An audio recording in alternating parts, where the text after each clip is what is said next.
गणपती बाप्पासाठी पण नैवेद्य घेतलेला आहे। मी तुम्हाला किती छान टोपी घातली। आहा आणि आज स्पेशल आहे। इस बड़े दुनिया में छोटी छोटी गलतियां होती रहती। लोटांगण घालत आहे। एक नंबर। तूप मी अगोदर अर्धी वाटीच घातलेला आहे। आता दोन्ही कामं एक साथ करायचे आहेत मला। जेवढे आपल्याकडून होतील तेवढे पदार्थ बनवून त्यांना खायला घालायचे असतात। आता आपण ओरडणार का? तुला ओरडणार। आता याच्यामध्ये पिठी साखर घालते। हरे कृष्ण मैत्रिणींनो, स्वागत आहे तुम्हा सर्वांचं। सकाळचे 9 वाजलेले आहेत। आता माझं तुळशीपूजन झालेलं आहे आणि आता मी स्वयंपाक करत आहे आणि ह्या कढईमध्ये मी आता देवासाठी नैवेद्य बनवलेला आहे शिऱ्याचा। आणि या शिऱ्यामध्ये मी केळी घातलेली आहे। केळी, तूप, एकदम स्वादिष्ट पौष्टिक नैवेद्य झालेला आहे तयार। गण गणपतये नमो नमः। हा नैवेद्य आमच्या घरच्या देवतांना देत आहे। गणेश भगवानची अजून पूजा नाही केली, हा नाही आणला त्यांना ताजा। कोंडेजी अगोदर घरच्या देवांची पूजा करत आहेत। कोंडेजी लीजिए नैवेद्य। थोडंसं गरम आहे, थांबा थंड होऊ द्या। प्राणाय स्वाहा अपानाय स्वाहा।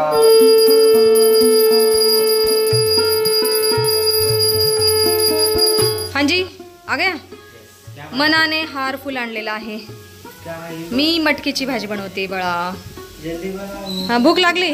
हार फुल कुठे रख दिया? ठीक है। चला आता फोंडेजी गणपती बाप्पाची पण पूजा करतील। चला गणपती बाप्पासाठी पण नैवेद्य घेतलेला आहे। फोंडेजी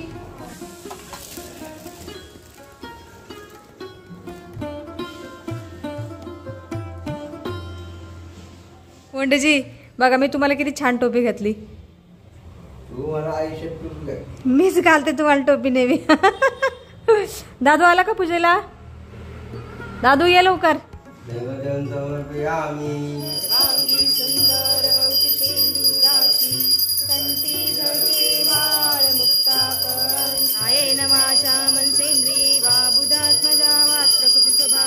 करोमि यज्ञं सकलं परस्मै नारायणायति समर्पयामि। यशस्वी भव। लोटांगण घालत आहे। हाँ आज कॉलेज बंक केलेला आहे दादूने। सुट्टी आहे म्हणाला। सुट्टी नाही तुला सुट्टी क्या है मैं बोलूं? हाँ जी अच्छा ठीक है। जाओ तुम्ही बोला। ठीक है आप जाओ। फोंडेजी काम आहे तुम्हाला कामच नाही ना, तुम्ही कॉलेजला जातो। जाओ दादूच्या कॉलेजला जायचं म्हणतात फोंडेजी। इन्क्वायरी करायला आज सुट्टी की नाही ते। आम्हाला सुट्टी आहे तर हाँ याला कशी काय मिळते का मी दादूला सुट्टी? जाऊ दे पप्पा कॉलेज। ठीक आहे जाऊन या फोंडेजी। तर मी आणि फोंडेजी जेवण करायला बसलो आहोत आणि आज जेवणला काय आहे जेवायला? ओहो मटकीची भाजी दिसतेय। आहा आणि आज स्पेशल आहे ठेचा।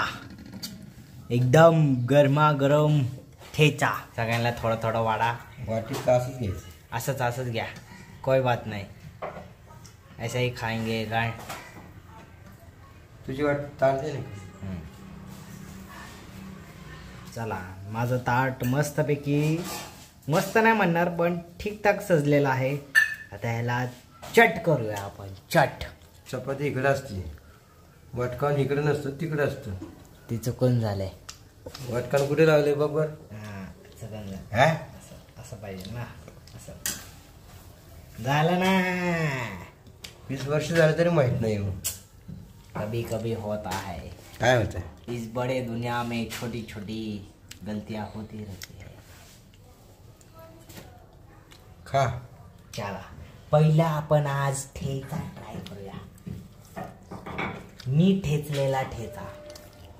अरे ठेचा नाही रे, तू वाटला रे मी मिक्सर मध्ये ग्राइंड केलं ना। ठेचलाच नाही त्याला। ठेचाला आपण ठेचत नाही मग ह्याला ठेचा का? अरे जो ठेचला जातो ना पाट्यावरती त्याला ठेचा म्हणतात आणि हे मिक्सर मध्ये वाटले त्याला मिरची म्हणायची। हिरवी मिरची तिखट आहे बाई। डोकं उठलं मनाचं माझ्या। तुला सवयच आहे रे तिखट। मीठ टाका ना। मीठ कमी आहे का?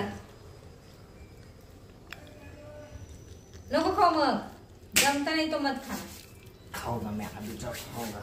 ठीक है खा ले दादू। ये राजा ताट वाढलेला आहे. चला आता मी सुद्धा जेवण करायला बसलेली आहे आणि मी खात आहे बाजरीची भाकर, मटकीची आमटी आणि ठेचा आणि सोबत कांदा पण खात आहे. एकदम गावठी पद्धतीचं जेवण करत आहे मी आज. आईने हे एका हाताने फटक्याने फोडलंय. याने फोडलेलं आहे. विचार करा आम्हाला किती मारलं असेल असं. दादूही खूप मार खाल्लेला माझा. दादू खूप नटखट होता आणि माझं बालपण सगळं खेडेगाव मध्ये गेलेलं आहे माझ्या मामाकडे. त्याच्यामुळे मला गावठी पद्धतीने जेवण करायला आवडतं. अडंबर अगोदर ठेचा टेस्ट करते. यस. मुंह में तो पाणी आ गया.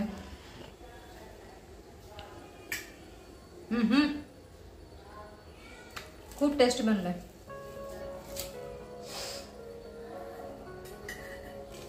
स्वादिष्ट भोजन झाल्यानंतर मी भांडी आणि किचनोटा स्वच्छ केलेला आहे. घर तर सकाळ सकाळी झाडू मारलेली, त्याच्यामुळे माझे चिरंजीव आता मस्त आराम करत आहेत. हे बघा चिरंजीव दादूडा मस्त गेम खेळत आहे. मणा झोपलेला आहे खाऊन.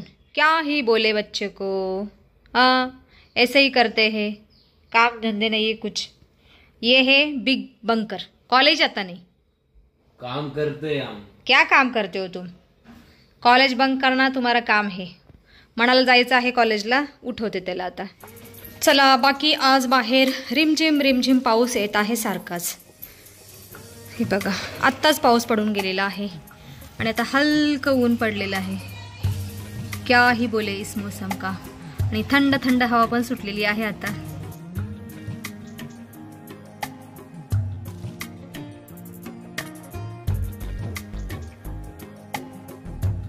बाकी मना आत्ता चाललेला आहे कॉलेजला.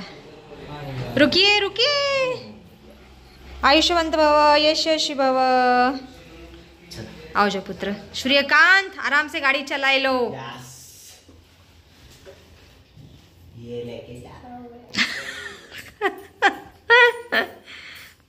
पक्का लायसन काढायला कधी जाणार आहे तू आता? 28 दिवसानंतर जातात का?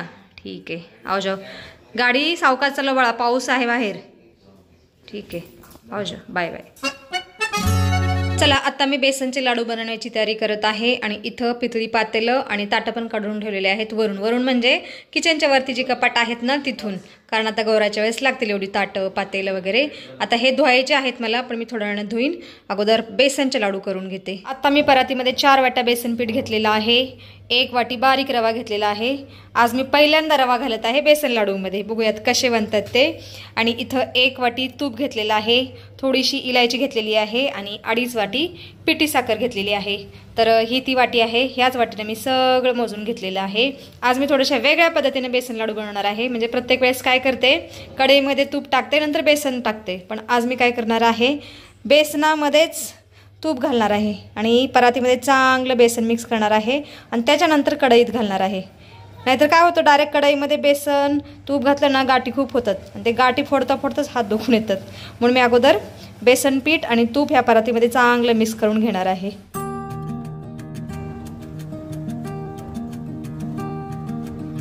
आत्ताच खूप खमंग वास येत आहे बेसनाचा आणि तुपाचा. बेसन पीठ आणि तूप छान मिक्स केलेलं आहे मी. आणि आता गॅसवरती दोन्ही साईडला कढया ठेवलेल्या आहेत.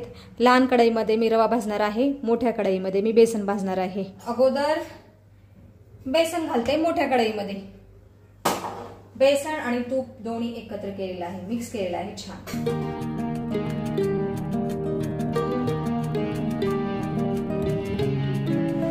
आता आरामात मंद गॅसवरती बेसन शेकायचं आहे आणि लहान कढईमध्ये सुद्धा थोडंसं तूप घालते मी, कारण रव्यामध्ये मी तूप नाही मिक्स केलं, त्याच्यामुळे मी तूप घालत आहे.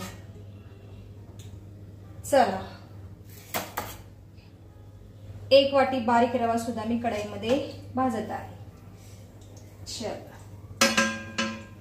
चला आता दोन्ही कामं एकसाथ करायची आहेत मला.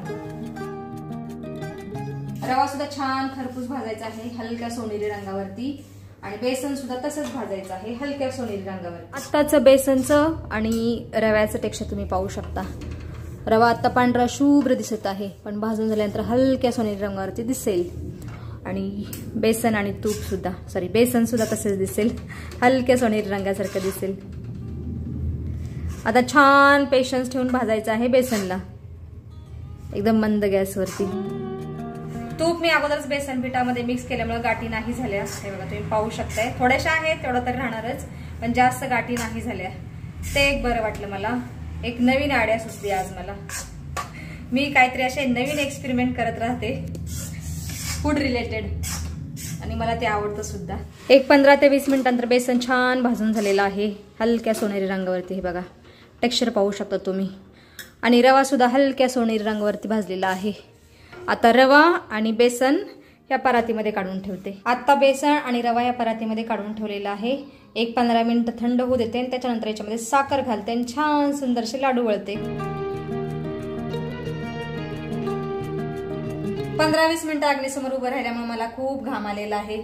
अख्ख्या केसामधून घाम आलेला आहे आणि चेहऱ्यावरती पण घामच आहे.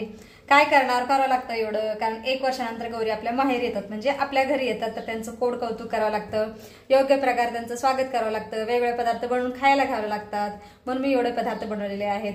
गौरी पूजन असतं त्या दिवशी पुरणपोळी, जेवढे आपल्याकडून होतील तेवढे पदार्थ बनवून त्यांना खायला घालायचे असतात. तर मी तर करत असते माझ्याकडून जेवढं होईल तेवढं. बघू आता यावेळेस किती पदार्थ बनवते, काय बनवते ते. बेसन आणि रवा आता बऱ्यापैकी थंड झालेला आहे. आता याच्यामध्ये पिठी साखर घालते. चला, बाप बाप, 3 रंगी पदार्थ दिसत आहे. थोडीशी साखर ठेवते, सगळी नाही घालत. आता खाली बसून मिक्स करते आणि छान लाडू वळते. चला आता मिक्स करते बेसन पीठ साखर. काही लोक फराळाचे पदार्थ बाहेरून विकत आणतात, पण मला घरीच बनवलेले आवडतात आणि मी बनवत असते. विकतचे कसं डालडा वगैरे असतो त्याच्यामध्ये, म्हणून मला नाही आवडत. मी घरीच बनवत असते. थोडं थोडं बनवायचं. इसमें क्या आहे.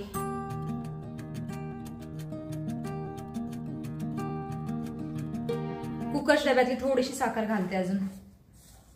असं मला वाटलं की साखर जास्त होईल, पण ठीक आहे. चला आता साखर पिठामध्ये छान मिक्स झालेली आहे. आता लाडू बनते. मस्त बेसनाचे लाडू. लहान असताना मला खूप आवडायचे, आता पण आवडतात, पण मी खाऊ शकत नाही. डाळीचे पदार्थ मला अवॉइड करायचे आहेत, कारण याच्यामध्ये प्रोटीन असतं. क्या ही करे अभी. पण माझ्या चिरंजीवांना खूप आवडतात. पहिला बेसनचा लाडू तयार आहे. चला आता अशाच प्रकारे सगळे बेसनचे लाडू करून घेते. चला माझे सगळे लाडू बनवून झालेले आहेत आणि लाडू तर खूप सुंदर बनलेले आहेत. तुम्ही पाहू शकता एकदम रवाळ लाडू बनलेले आहेत. बेसन आणि रव्याचे. रवा खूप थोडासा घातलेला आहे मी. हे बघा एवढे सुंदर लाडू बनलेले आहेत. आणि थोडासा लाडू दादूने टेस्ट केलेला आहे. दादू म्हणते की खूप गोड लाडू झालेले आहेत. होय दादू? हो. आता पप्पा ओरडणार का? तुला ओरडणार. साखर थोडी जास्त झालेली आहे. मी म्हणलं कुठे ठेवायची पिठी साखर तेवढी, म्हणून मी सगळीच घातली जबरदस्तीने. तर गोड झालेले आहेत. ठीक आहे ना, लाडू गोडच असतात. मुंह मिठा किंवा ना तुम्हाला.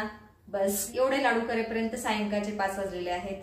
आणि आज व्हिडिओमध्ये सुद्धा आपण इथंच थांबूया. तुम्ही इथपर्यंत व्हिडिओ पाहिल्याबद्दल तुमचं खूप खूप धन्यवाद.